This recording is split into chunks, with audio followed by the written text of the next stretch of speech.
함께 감사를 드립니다. 오늘도 우리 허철치 성도들이 이곳 시애틀에서 또 뉴저지에서 모여서 함께 예배합니다. 하나님 시공간을 초월하여 역사하시는 성령께서 우리 가운데 역사하시고 이 말씀을 통해 사람의 말을 듣는 게 아니라 하나님이 이 본문을 통해 우리에게 주시는 그 음성을 듣게 하옵소서. 우리를 살리는 하나님의 말씀, 우리를 새롭게 하는 하나님의 말씀, 하나님이 그리스도 안에서 이루신 것들을 우리의 삶에 이루어내는 하나님의 말씀, 그 말씀으로 지금 이 시간 역사하옵소서. 예수 그리스도의 이름으로 기도합니다. 아멘.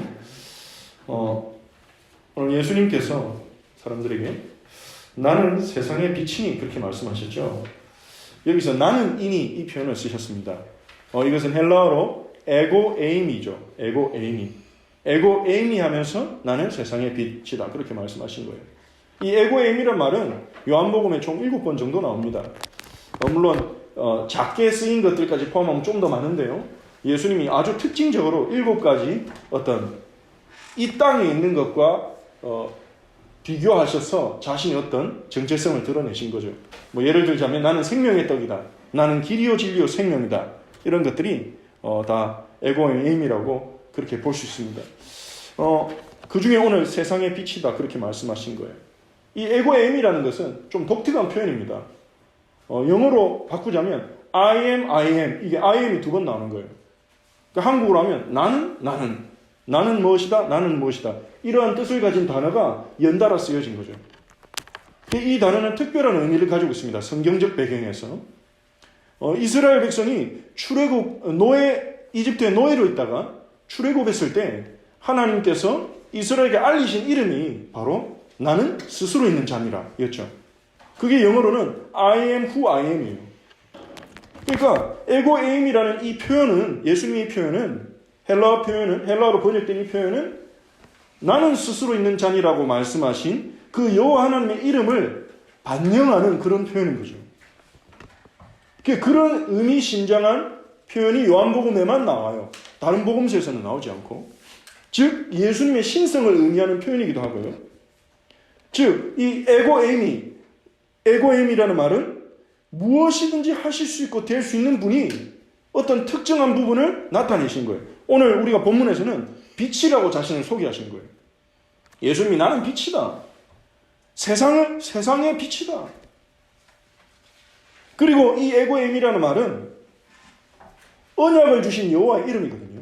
그 언약을 지키러 이 땅에 오셨다는 거예요. 그분이 왔다는 거예요.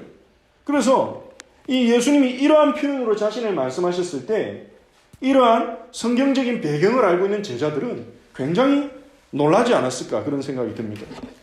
아, 이분이 여호와시구나. 언약을 지키러 오셨구나. 그렇게 생각하는 거죠. 근데 오늘 예수님께서 우리에게 나는 세상의 빛이라고 말씀하세요. 많은 것들이 있는데 왜 예수님이 빛이라는 표현을 쓰셨냐? 우리가 생각해 볼 필요가 있겠죠.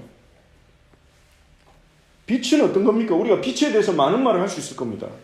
근데 빛의 가장 근본적인 속성은 뭐죠? 어두움을 몰아내는 거예요. 사람들은 사실은 어둠 속에서 살아가고 있는데 그것을 모르고 있어요. 우리가 어둠 속에 있을 때는 몰라요. 우리가 밤이 되고 깜깜한 방에 있다고 생각해 봅시다. 그 안에 무슨 문제가 있는지 우리는 잘 몰라요. 장난감이 바닥에 떨어져 있어서 그걸 치우지 않아서 발로 밟는다면 굉장히 아프겠죠. 그때 알게 되는 겁니다. 고통을 통해서. 아, 장난감이 있구나. 바닥에 뭐가 떨어져 있구나. 치워야겠구나. 그러고 가다가 책상에 부딪힐 수도 있습니다. 그럼 또 아프겠죠. 그 아프면 그때 또 생각합니다. 아, 여기 책상이 있구나. 어둠 속에 있으면 그렇게 돼요. 어둠 속에 있으면 문제가 뭔지 몰라요. 근데 실상 이 세상에 살아가는 사람들이 그렇습니다. 자기가 가는 길을 안다고 생각해요. 많은 사람들이. 이렇게 살면 된다고 생각하고 갑니다. 언제까지 확신을 가집니까? 문제 오기 전까지요. 문제가 터지고 힘든 일이 생기면 그제서야 아, 내가 잘 몰랐구나. 우리가 부부 관계에서도요. 배우자를 잘 안다고 생각할 때가 많습니다. 언제 그 생각이 깨집니까? 갈등이 딱 생기고 오해가 생기고 힘든 일이 생기면 아, 내가 이 사람을 잘 몰랐구나. 이런 부분이 있었구나. 알게 되는 거죠. 사실은요, 우리는요, 정답을 모르고 가는 거예요. 그냥 우리가 살아온 경험을 생각하면서, 그리고 어른들, 선배들의 조언을 들어가면서 인생을 살아가는 거죠. 근데 문제는 뭐냐면요, 우리가 어둠 속에 우리의 눈이 가려져서 우리가 죄인이라는 사실을 모르고 있다는 것, 그것이 가장 심각한 어둠이에요. 죄 속에 있는데 죄인인 줄 모르는 거예요. 요한복음 1장 5절에서 이렇게 말합니다. 빛이 어둠에 비치되 어둠이 깨닫지 못하더니. 모르는 거예요. 우리가 어둠이라는 걸 모르는 거예요. 그게 어떻게 보면 가장 심각한 문제입니다. 우리가 어둠 속에 있다는 것을 알고 깨달으면, 인정하면 거기서 벗어나야 되겠구나, 빛을 찾아야 되겠구나 하는데 그걸 모르는 거예요. 로마서 1장에 보면요, 사도 바울이 사람들이 빠져있는 실제적인 문제에 대해서 로마서 1장 28절부터 32절까지 이렇게 얘기합니다. 또한 그들이 마음에 하나님 두기를 싫어하며 하나님께서 그들을 그 상실한 마음대로 내버려 두사 합당하지 못한 일을 하게 하셨으니, 하나님을 떠나서 어둠 가운데 있는 사람들을 하나님이 내버려 두셨다는 거예요. 내버려 두니까 어떻게 됩니까?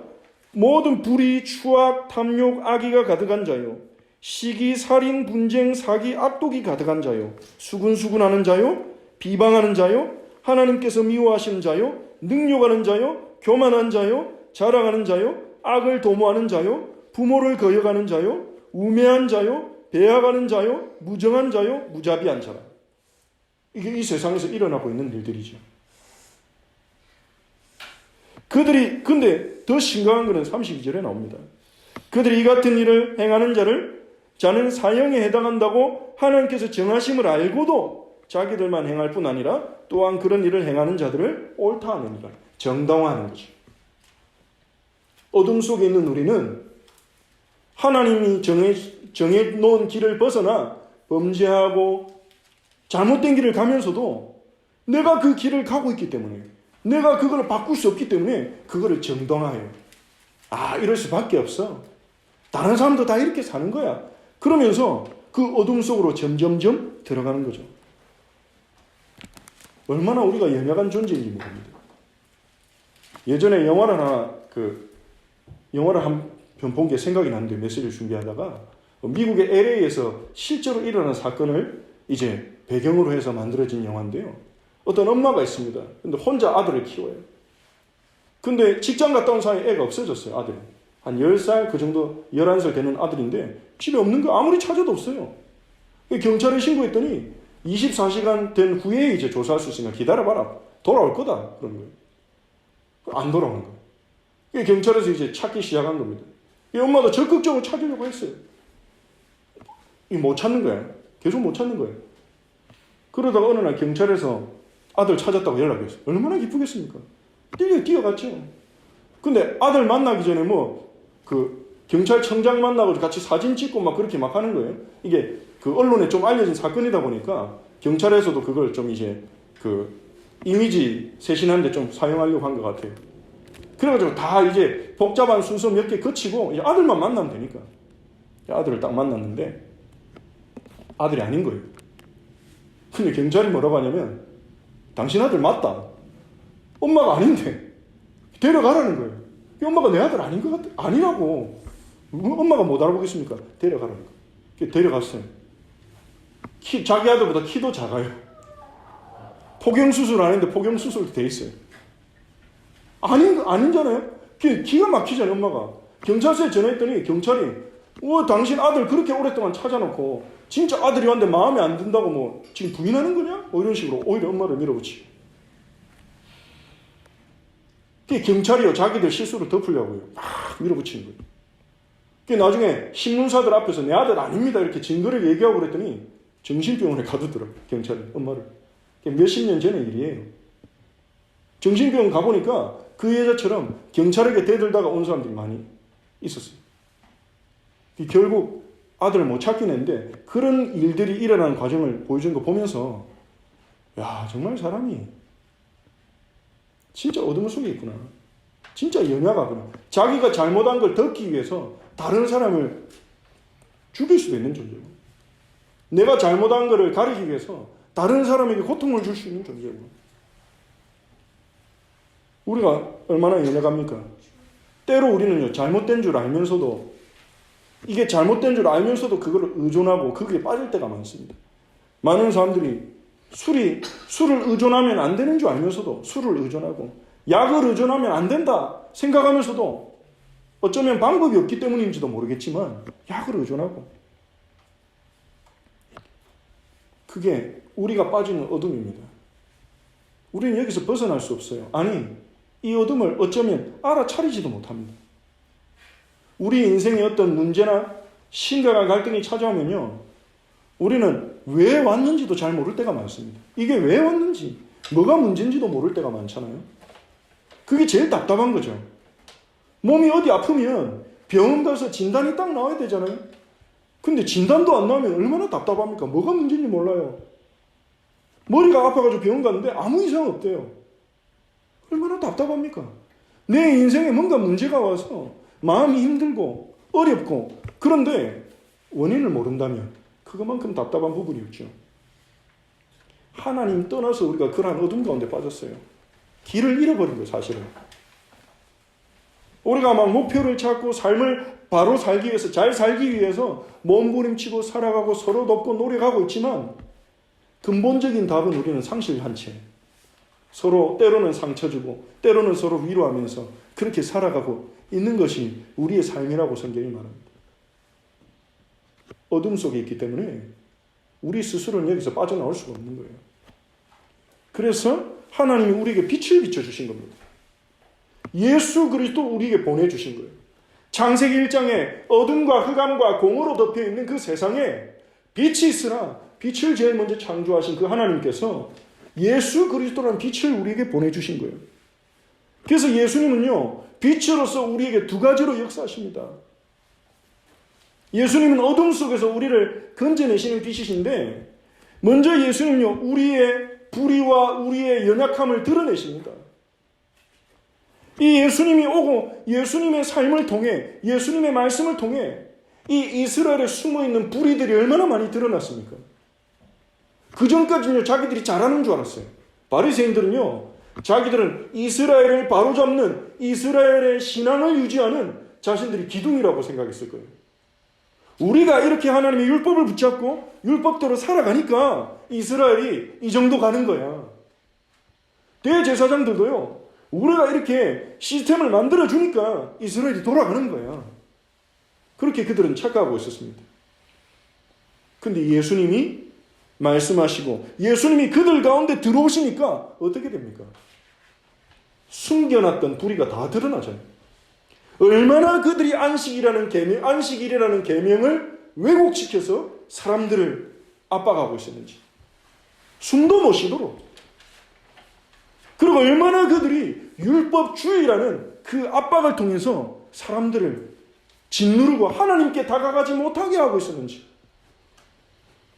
하나님의 은혜를 갈망하는 게 아니라 나는 하나님 뜻대로 왜 이렇게 못 살까? 나는 왜 이렇게 율법을 못 지킬까? 그러면서 짓눌리고 있었어요. 예수님이 와가지고 말씀하시면서 예수님이라는 존재가 그들 속에 들어오시니까 다 드러나는 거예요. 그것처럼요, 예수님은, 빛이신 예수님은요, 우리의 삶에 있는 잘못된 것, 불의한 것, 숨겨진 불신앙, 그것들을 드러내세요. 우리는 그것도 응답으로 받아들일 수 있어야 될 줄 믿습니다. 우리가 예수님을 믿고 기도하고 성경을 읽으면 우리가 원하는 꿈들이나 우리의 계획들이 너무나 스무스하게, 너무나 완벽하게 이루어지기를 우리는 어쩌면 바랍니다. 그런데 그렇지 못할 때가 있어요.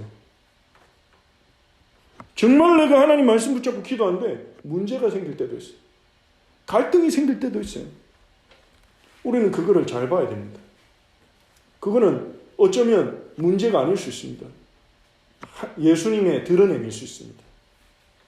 우리 속에 있는 사랑하지 못하는 부분, 우리 속에 있는 겸손하지 못하는 부분, 우리 속에서 나도 모르게 경계를 세워놓고 넘어가지 않았던 그러한 벽들을 주님은 드러내셔서 우리가 그걸 알아야 기도할 수 있고, 그걸 알아야 발걸음을 내디딜 수 있고, 그걸 알아야 우리가 하나님의 은혜를 구할 수 있잖아요. 그래서 빛이신 예수님은 먼저 드러내세요. 드러내시는 건 뭡니까? 고치시겠다는 거예요. 의사가 환자를 고칠 때 제일 먼저 검사를 해서 그 사람의 문제가 뭔지 찾아내고 그걸 알려주고 이렇게 치유해야 된다 알려주는 것처럼, 세상에 빛이신 예수님은 이 세상에 들어오셔서 이 세상의 불이 우리의 수준과 우리의 감각으로 잡을 수 없는 우리의 문제, 우리의 불신앙, 우리에게 감춰진 것들을 하나하나 드러내세요. 왜요? 너희는 이렇게 문제가 많으니까 심판받아야 돼. 그게 아닙니다. 고치시겠다는 거예요. 그래서 내가 왔다. 그래서 내가 너에게 필요하다. 그래서 예수님은요, 우리의 어둠을 드러내는 빛이시고, 그걸로 끝나는 게 아니라 우리의 어둠을 몰아내는 빛이세요. 우리에게 있는 어둠을 예수님께서 몰아내시는데, 요한복음 1장 9절에 보니까 예수님은 참빛, 그 세상에 와서 각 사람에게 비추는 빛이라고 말씀하셨어요. 골로새서 1장 13절에 그가 우리를 흑암의 권세에서 건져내사 그의 사랑의 아들의 나라로 옮기셨으니 그랬습니다. 예수님이 요한복음 8장 12절에서 말씀하시죠. 나는 세상의 빛이니 나를 따르는 자는 어두움에 다니지 아니하고 생명의 빛을 얻으리라. 어두움 속에서 우리를 건져내려고 예수님이 오셨어요. 그래서 우리가 예수님을 만난다는 것은 이제는 어두움을 떠나서 빛 가운데로 들어간다는 거죠. 나를 따르는 자는 어두움에 다니지 아니하고 생명의 빛을 얻으리라. 생명의 빛은 뭡니까? 우리를 살리는 빛이죠. 생명의 빛. 요한복음 1장에서 말씀하셨던 생명의 빛. 예수님은 그러한 빛으로 우리에게 오신 거예요. 그래서 우리에게 필요한 것은 그것입니다. 예수님의 빛, 예수님의 영광의 빛, 예수님의 생명의 빛. 그 빛이 우리에게 비춰진다면 우리는 우리의 연약함을 발견하면서 그것으로부터 해방받고 자유롭게 되는 것입니다. 그래서 주 예수여, 주의 영광을 우리에게 비추소서. 우리가 날마다 그 은혜를 구하며 기도해야 하는 것입니다. 예수님은 어떻게 어둠을 몰아내십니까? 예수님은 어둠을 몰아내시는데 우리에게 그 어둠에서 벗어나라고 하시지 않으세요. 예수님은 우리 안에 있는 어둠, 이 세상에 있는 어둠은 우리 안에 있는 어둠입니다. 우리의 마음으로부터 나오는 우리의 어떤 이기심, 우리의 욕심, 우리의 어떤 탐심, 하나님 아닌 다른 것들을 의지하는 우상숭배적 의존심, 그것에부터 나오는 어둠이 우리의 행동과 우리의 말을 만들고 그것이 이 세상의 어둠을 만들어내는 것입니다. 그래서 예수님은요, 더러운 것은 네 몸에 들어가는 게 음식이 더러운 게 아니다. 네 속에서 더러운 것이 나오는 것이다. 예수님 그렇게 말씀하셨죠. 그래서 우리 안에 있는 어둠을 예수님은 몰아내기 위해서 어떻게 하셨습니까? 우리 스스로 우리 안에 있는 어둠을, 우리의 연약함을 뛰어넘을 수가 없죠. 그래서 예수님께서는 우리의 모든 어두움을 짊어지고 우리의 모든 죄를 짊어지고 십자가에서 죽으셔서 가장 먼저 하나님과 우리와의 깨어진 관계부터 회복하시고, 그리고 예수님 믿는 자에게 우리 안에 있는 어두움을 우리 안에서부터 몰아내도록 성령을 보내주신 것입니다. 하나님의 영이, 성령이 우리 안에 오셔서 우리 안에 있는 어둠을 몰아내시는 거예요. 그게 우리에게 빛을 비추어 주시는 하나님의 역사입니다. 하나님께서는 우리를 어둠에서 건져내시려고 이 땅에 오셨습니다. 그래서 예수님이 나는 세상의 빛이다 그래 말씀하신 거예요. 우리는 그래서 예수님이 우리의 빛이심을 믿습니다. 예수님만이 우리의 연약함과 우리의 부족함을 아시고 또 그것을 고치실 수 있고 또 고치신다는 것을 우리는 믿습니다. 우리는 진리가 뭔지 사실은 모릅니다. 우리는 진리를 안다고 하지만 사실은 잘 모릅니다. 우리는 하나님 안다고 하지만 하나님도 잘 모릅니다. 우리는 복음 안다고 하지만 복음도 사실은 정확하게 이해하지 못했습니다. 그런 우리에게 어떻게 소망이 있습니까? 우리의 지식 자체가, 우리가 가진 두뇌 자체가 한계가 있단 말이에요. 어떻게 소망이 있습니까? 하나님이 우리에게 빛을 비춰주시는 거예요. 하나님이 우리에게 진리를 주시는 거예요. 하나님이 우리에게 소망을 주시는 거예요. 그것이 우리에게 있는 소망이죠. 하나님이 계신다. 우리는 우리의 인생도 잘 알지 못하고 우리가 앞으로 어떻게 걸어가야 될지 잘 모릅니다. 하지만 우리가 아는 것은 있습니다. 우리가 확실히 알 수 있는 거 한 가지 있습니다. 절대로 거짓이 될 수 없는 것을 우리는 한 가지 알고 있습니다. 그게 뭡니까? 하나님은 우리 인생을 아신다는 거예요. 하나님은 내 길을 아신다는 거예요. 하나님은 내 미래를 아신다는 거예요. 하나님은 우리 교회의 미래를 아신다는 거예요. 하나님은 우리의 내세까지도, 죽음 이후에 있는 내세까지도 하나님은 다 아신다는 거예요. 그 하나님이 우리에게 약속하신 겁니다. 내가 너를 구원하겠다. 내가 너를 구원했노라. 그 하나님이신 예수님께서 오늘 우리에게 말씀하시는 겁니다. 나는 세상의 빛이니 나를 따르는 자는 어두움에 다니지 아니하고 생명의 빛을 얻으리라. 생명의 빛이 너에게 비춰질 것이다. 생명의 빛이 너에게 비춰서 너희가 살게 될 것이다. 너희가 어두움을 나와 빛으로 살게 될 것이다. 그 예수님의 증언을 우리는 어떻게 믿어야 합니까? 예수님이 이렇게 말씀하시니까 유대인들이 말합니다. 네가 너를 위하여 증언하니 네 증언은 틀렸다. 네 스스로 말하지 않냐? 그걸 어떻게 믿느냐 이 말이죠. 다른 사람이 너에 대해서 제3자가 증언해야 그게 객관적이지, 네 스스로 너 자신에 대해서 말하니까 그거는 우리가 믿을 수 없다. 근거가 없다. 그렇게 유대인들이 공격하죠. 그러니까 예수님이 대답하십니다. 예수님이 내가 나 자신에 대해서 증언을 하지만 그래도 내 증언이 참인 이유가 있다. 그게 뭡니까? 나는 내가 어디서 왔고 어디로 가는지 안다. 하지만 너희는 그것을 모르지 않냐. 이게 무슨 말입니까? 내가 어디서 와서 어디로 가는지 나는 알고 있다. 그 말은 예수님이요, 하늘로부터 오신 자라는 거예요. 내가 하늘로부터 왔고 나는 하늘에 속한 자다. 그래서 내 증언은 참되다. 너희들이 증명해주지 않아도, 사람들이 증명해주지 않아도 내 증언은 참되다. 우리의 말이 다른 사람들에게 전달되고 신뢰를 주기 위해서는요, 우리의 말을 뒷받침해주는 증거들이 있어야 합니다. 하지만 예수님은요, 하늘로부터 오신 자이기 때문에 예수님의 증언은 다른 사람들의 증언이 없어도 참되다는 거예요. 물론 세례요한이 예수님을 증언하기도 했습니다만. 그러면서 예수님 말씀하십니다. 너희는 육체를 따라 판단하나 나는 아무도 판단하지 않노라. 이게 우리의 한계입니다. 사람들은요, 육체를 따라 판단합니다. 육체를 따라 판단한다는 말은 뭡니까? 눈에 보이는 거 가지고 판단하는 거예요. 눈에 보이는 거 가지고.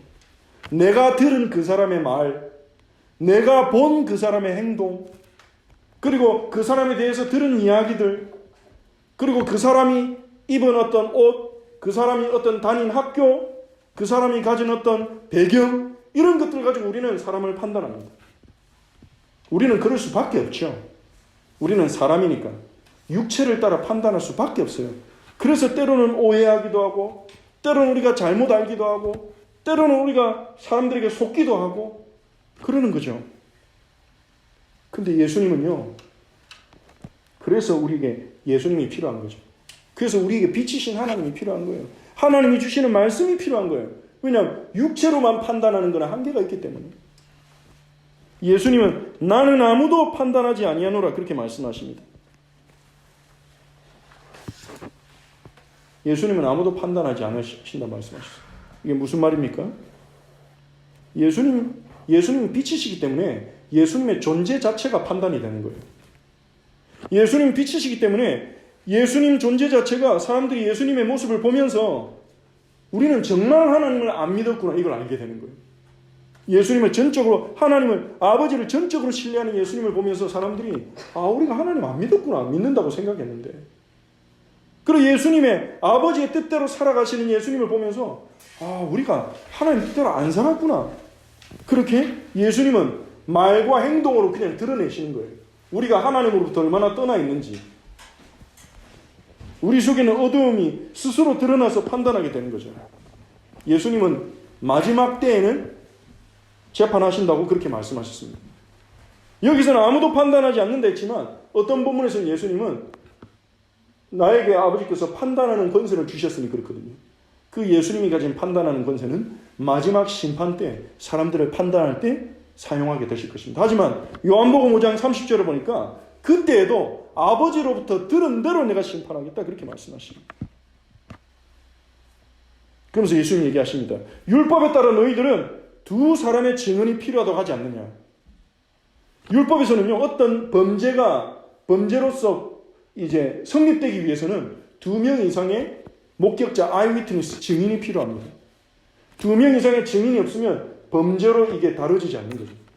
그게 유대인 율법에 따라서 이제 누군가의 고발에 의해서 억울한 희생자가 없도록 한 건데, 유대인들 그걸 기준으로 삼았죠. 2명의 증인. 그러니까 예수님이 율법에도 2명의 증인이 참되다 기록되지 않았냐. 내가 나를 위해 증언하고, 예수님이 앞서 말하신 것처럼 예수님은 당사자이지만 하늘로부터 오신 자이기 때문에 내가 나를 위해 증언하고 또 나를 위해 증언하는 분이 한 명 더 있다. 바로 내 아버지십니다. 하나님께서 예수님의 증인이라는 거죠. 하나님 아버지께서 어떻게 예수님을 증언하셨습니까? 예수님이 행하는 일, 예수님이 행하시는 표적으로 증언하셨죠. 그래서 예수님의 말씀과 예수님이 행하신 일 두 가지가 예수가 그리스도요, 세상의 빛이요, 우리의 구원자라는 증거라는 것입니다. 그리고 예수님은요, 이 가르침을요, 20절에 보니까 성전에서 가르치셨는데 헌금함 앞에서 하셨다고 했어요. 이 헌금함은 성전 안에 있는 여인의 뜰이라는 공간에 헌금함이 있었습니다. 이 위치조차도 의미가 있습니다. 지금 이 예수님이 하시는 이 말씀하신 이 시기는 초막절이 끝난 바로 직후잖아요. 초막절 중간에 보면 여인의 뜰에서 4개의 금촛대에 불을 밝히는 그런 의식이 있었어요. 그건 역시도 여호와의 빛이 온 세상에 이스라엘에게 비춰지기를 소망하면서 했던 의식이죠. 예수님이 그 금촛대가 밝혀졌던 그 자리에 서서 나는 세상의 빛이다 그렇게 말씀하시고, 너희가 갈망하는 그 빛이다, 너희가 기다려온 그 빛이 나다. 이제 금촛대 안 밝혀도 된다. 내가 와 있다. 나를 따르는 자는 어둠에 다니지 않고 생명의 빛을 얻게 될 것이다. 지금 무슨 말입니까? 엉뚱한 빛을 찾지 말라는 거죠. 엉뚱한 빛을 찾지 말아라. 빛이 왔다. 너희 인생을 밝혀줄 빛이 왔다. 너희가 앞으로 어떻게 살 것이냐, 내가 무엇을 할 것이냐, 어디로 갈 것이냐 고민할 필요 없다. 빛이 왔다. 나를 믿으면 된다. 나를 따르면 된다. 내가 인도하는 길로 가면 된다. 너희가 생명의 빛을 얻을 것이다. 예수님이 그러한 복음을 선포하시는 거예요. 그런데 놀라운 것은 자신이 세상의 빛이라고 하신 예수님은 예수님을 믿는 우리를 향하여 너희가 세상의 빛이라고 또한 말씀하십니다. 예수님이 오늘 본문에서 나는 세상의 빛이라고 말씀하셨잖아요. 근데 마태복음 5장 14절에 보면요, 너희는 세상의 빛이라 그렇게 얘기하십니다. 이게 무슨 말일까요? 예수님이 세상의 빛이라고 하셔놓고 예수님을 따르는 자는 생명의 빛을 얻으리라고 하셔놓고 우리가 빛이라고 하십니다. 예수 믿는 우리가 우리의 삶을 보면 빛이 아닌 것 같은데, 내가 나를 돌아볼 때 내가 세상의 빛인가? 세상의 빛이란 말은 대단한 말이잖아요. 뭔가 소망이 되고 뭔가 사람들을 살리고 사람들을 위로하고 이런 의미들이라고 우리는 생각할 수 있지 않습니까? 여러분이 가가지고 여러분 친구들한테 가서 나는 세상의 빛이다, 여러분 당당하게 얘기하실 수 있겠습니까? 물론 믿음으로 우리가 고백할 수 있겠죠. 예수님이 우리에게 말씀하십니다. 너희는 세상의 빛이다. 어떻게 우리가 세상의 빛입니까? 빛이 되라고 얘기하지 않으셨어요. 예수님은 우리에게 세상의 빛이 되라 그렇게 얘기한 게 아니에요. 너희는 세상의 빛이다. 어떻게 우리가 빛이 될 수 있습니까? 세상의 빛이신 예수님을 우리가 믿을 때, 그분을 따를 때 그분의 빛이 우리 안에 비춰서 그 빛이 우리를 통해 세상에 전달되는 거예요. 예수님이 우리를 세상의 빛으로 만드시는 거예요. 우리를 통해 세상의 어두움을 밝히겠다는 거예요. 그게 예수님의 의도요, 하나님의 뜻입니다. 우리를 밝히고 우리를 어두움에서 건져내는 빛으로 예수님이 오셨는데 그걸로 끝나지 않아요. 그 예수님은 우리에게 생명의 빛으로 오셔서 우리 안에서 이 세상을 비추는 빛이 되게 하시겠다는 거예요. 그래서 우리는 믿어야 합니다. 예수님 말씀을. 나는 세상의 빛이다. 나는 이 가정의, 내 가정의 빛이다. 나는 내 현장의 빛이다. 여러분이 그 사실을 믿으셔야 돼요. 나 불신앙하고 있는데.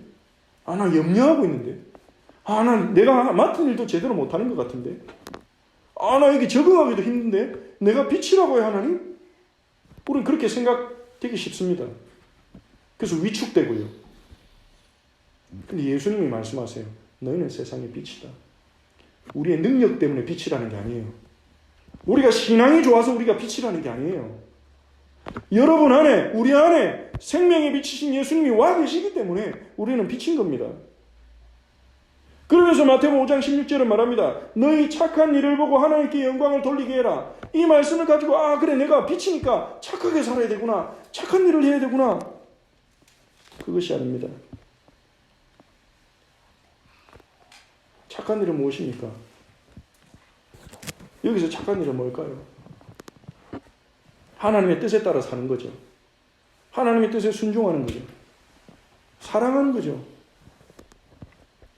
우리가 어떻게 할 수 있습니까? 이 마태복음 5장 14절 16절은 예수님께서 착하게 살아라고 우리에게 주신 말씀이 아닙니다. 열심히 착하게 살아라. 그렇게 주신 말씀이 아닙니다. 세상에 비친 내가 너희의 어둠을 몰아내고 너희 안에 너희를 빛이 되게 하겠다. 그건 이미 시작됐다. 너희가 나를 믿는 순간 너희가 세상에 비친 건 이미 시작됐다. 너희가 세상에 비친 나를 따른다면 너희는 선한 일을 하게 될 것이다. 선한 열매를 맺게 될 것이다. 그래서 하나님께 영광을 돌리게 될 것이다. 이러한 주님의 말씀인 거죠. 우리는 이미 세상의 빛이기 때문에 일어나서 빛을 발해야 합니다. 이사야 60장 1절 3절을 보니까 일어나라 빛을 발하라. 하나님의 백성을 향해 하나님이 말씀하십니다. 일어나라 빛을 발하라. 빛을 발해야 되는 두 가지 이유가 있습니다. 왜 그렇습니까? 이는 내 빛이 이르렀다. 여호와의 영광이 네 위에 임하였습니다.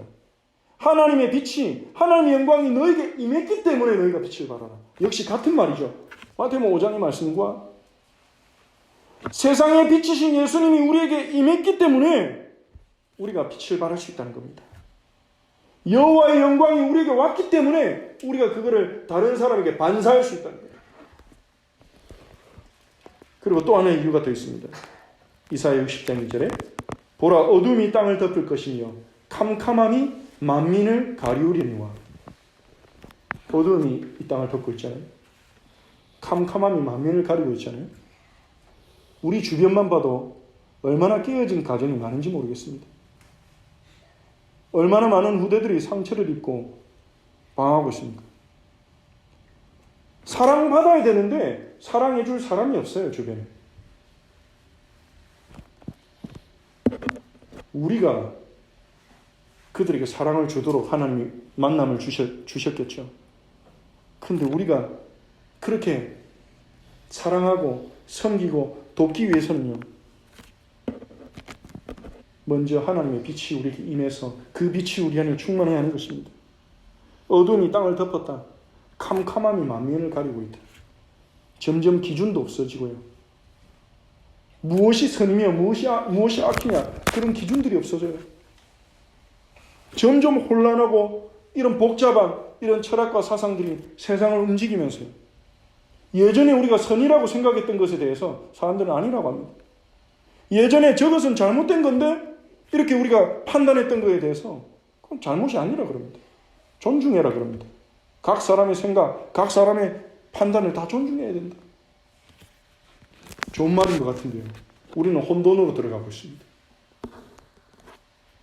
그래서 우리가 빛을 발해야 돼요. 그래서 주님이 우리에게 말씀하십니다. 일어나 빛을 발하라. 일어나 빛을 발하라. 빛을 발하라는 말은요, 어떤 의미가 그러면 뭔가를 해야 된다는 겁니까, 우리가? 뭔가를 막 열심히 해야 된단 말입니까? 그런 건 아닌 것 같습니다. 일어나 빛을 발하라는 주님의 말씀은 우리에게 와 있는 걸 누리고 거기에 합당하게 살라는 거예요. 예수님이 우리에게 주신 그 은혜, 예수님이 주신 복음을 우리가 믿고 받아들이고 그 빛을 받아들이고 거기에 맞게 살라는 거예요. 그건 어떻게 보면 그렇게 어려운 일이 아닙니다. 그렇게 힘든 일이 아닙니다. 하나님이 우리에게 하나님의 자녀라고 말씀하시면 우리가 그걸 받아들이고 그럼 하나님 자녀니까 내가 하나님 자녀니까 어떻게 살아가야 될까? 조금만 생각하면 몇 가지가 나옵니다. 오늘 주님이 우리에게 세상의 빛이라고 말씀하십니다. 아, 내가 세상의 빛이구나. 그럼 내가 어떻게 살아야 되지? 내가 가정에서, 직장에서, 학교에서 내가 어떻게 살아야 되지? 하나님이 내게 빛이라고 말씀하시니까. 그럼 거기서 우리는 작은 것들을 하나하나 찾게 됩니다. 그렇게 우리는 주님이 우리에게 주시는 말씀에 반응하면서 한 걸음 한 걸음 걸어가면 되는 거예요. 그게 우리에게 주신 신앙생활입니다. 빛 안에서 살아가면 돼요. 빛 안에서 살도록 주님 우리를 불렀다고 말씀하십니다. 나를 따르는 자는 어둠에 다니지 않고 생명의 빛을 얻으리라. 빛 안에서 살아가는 삶이 무엇입니까? 그러면 우리가 요한일서의 이 부분을 조금 찾아서 같이 읽으면서 보겠습니다. 요한일서 1장 5절에서 7절을 한번 찾아봅시다.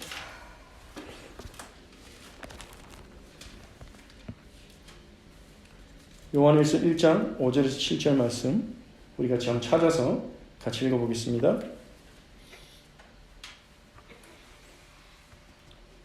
함께 읽겠습니다.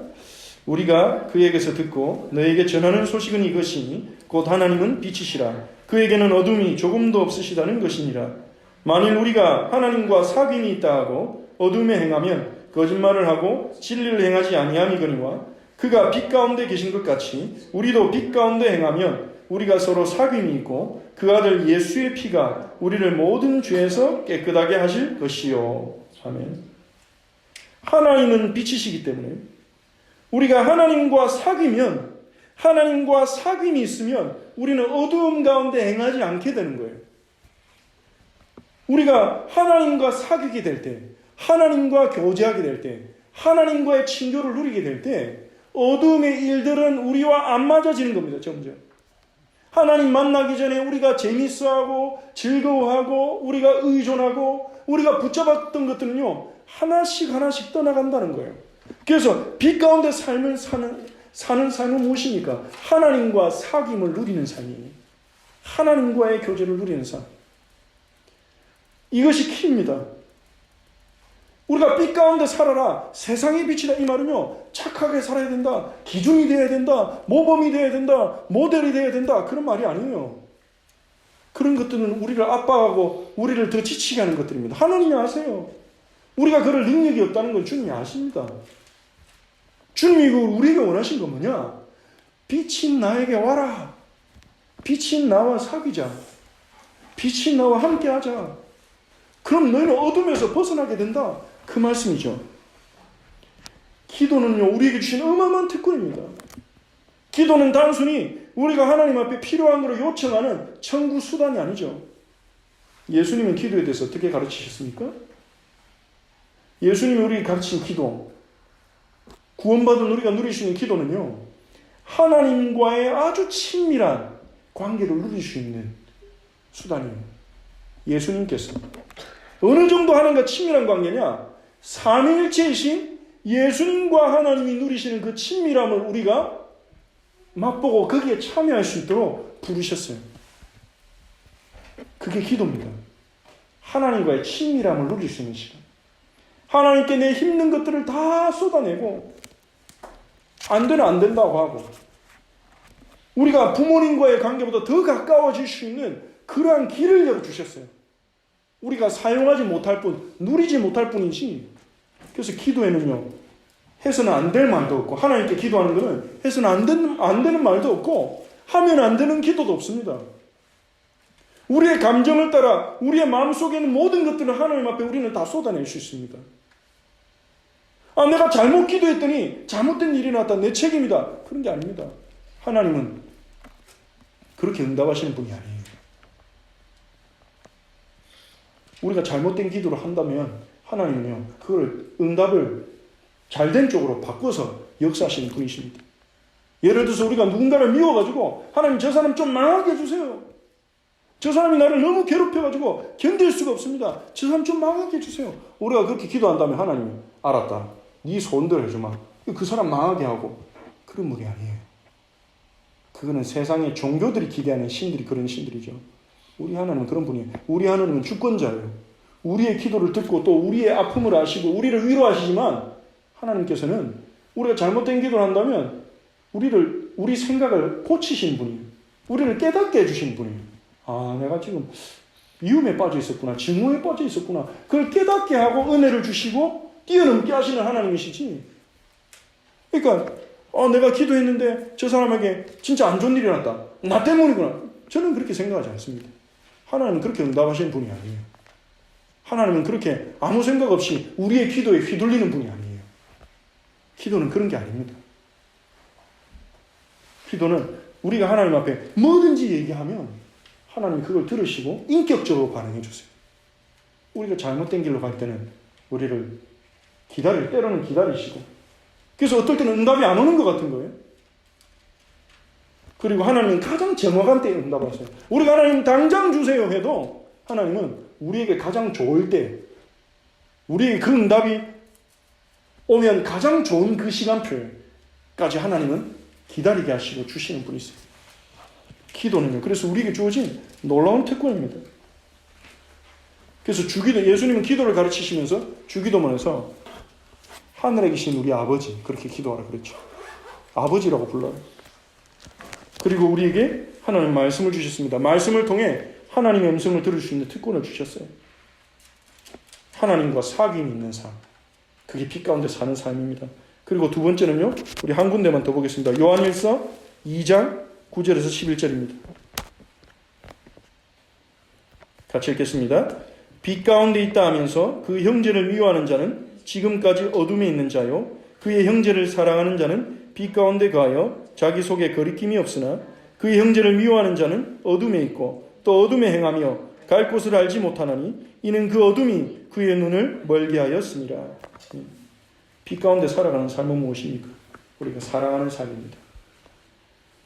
왜냐하면 우리에게 빛을 오신 예수님이 헤세드 그 자체이시거든요. 사랑 자체이시거든요. 요한일서에서는 하나님을 빛이라고 표현하고 또한 하나님은 사랑이시라 그렇게 표현합니다. 사랑 그 자체이십니다. 사랑의 모든 사랑의 근원이십니다. 그래서 그 하나님이 우리 안에 빛을 오셨고 우리가 그 빛 가운데 있다면 우리는 어떻게 삶을 삽니까? 어떻게 나아갑니까? 사랑하는 거예요. 사랑할 수 있고 사랑하게 되고 사랑하도록 변화되어 가는 겁니다. 그렇게 변화되는 가는 과정 중에 때로는 아픔도 있고 때로는 우리가 내 한계에 부딪히기도 하고 오해도 있고 갈등도 있을 수 있지만 하나님은 그 과정들을 우리가 밟아서 더 사랑하는 자로 나아가게 하는 것입니다. 우리가 사랑하지 못할 때는요, 오늘 말씀처럼 우리의 마음이 편하지 않아요. 우리가 사랑하지 못할 때는 우리의 마음속에 거리낌이 있어요. 그런데 우리가 사랑할 때는요, 우리의 마음속에 거침이 없습니다. 자유를 누리게 됩니다. 빛 가운데 살아가는 삶, 하나님과의 사귐을 누리고 하나님과의 사귐을 통해 우리는 빛으로 변화되어 갑니다. 그리고 빛으로 변화된다는 것은 어떻게 나타납니까? 형제를 사랑하는 모습으로 나타납니다. 형제를 사랑하는 삶으로 나타납니다. 신의자 목사인 하워드 썰만이라는 분이 있습니다. 그분이 쓴 책에서 읽은 글 중에 이것이 굉장히 제 마음에 감동을 줬는데요. 이것을 여러분과 나누고 오늘 말씀을 마치자고 합니다. 나는 내 사랑이 다른 사람의 삶에 흘러 들어갈 수 있는 구멍을 반드시 찾아야 한다. 그리고 동시에 그의 사랑이 나에게 흘러 들어올 수 있는 구멍들 역시도 찾아야 한다. 무슨 말입니까? 내가 가진 사랑을, 하나님이 내게 주신 사랑을 다른 사람에게 어떻게 전달할 것이냐, 그것을 적극적으로 그냥 사랑하면 사랑하지, 그게 아니라 하나님이 내 마음에 부어주신 그 은혜와 사랑이 다른 사람의 삶에 어떻게 그게 전달될 것인지를 적극적으로 찾고 그 구멍을 찾으라는 거죠. 그리고 다른 사람의 사랑이 내 삶에, 그러니까 다른 사람의 사랑이 내 삶에 들어오도록 오픈하라는 거죠. 그것이 크리스천의 삶이다. 하나님의 백성의 삶이다. 그렇게 얘기했습니다. 그래서 우리가 하나님이 우리에게 주신 은혜와 사랑을 더 성도들과 또 이웃들과 소통할 수 있도록 우리가 기도하면서 주님과의 사귐 속에서 한 걸음 더 나아갈 수 있는 그런 한 주간이 되시기 바랍니다.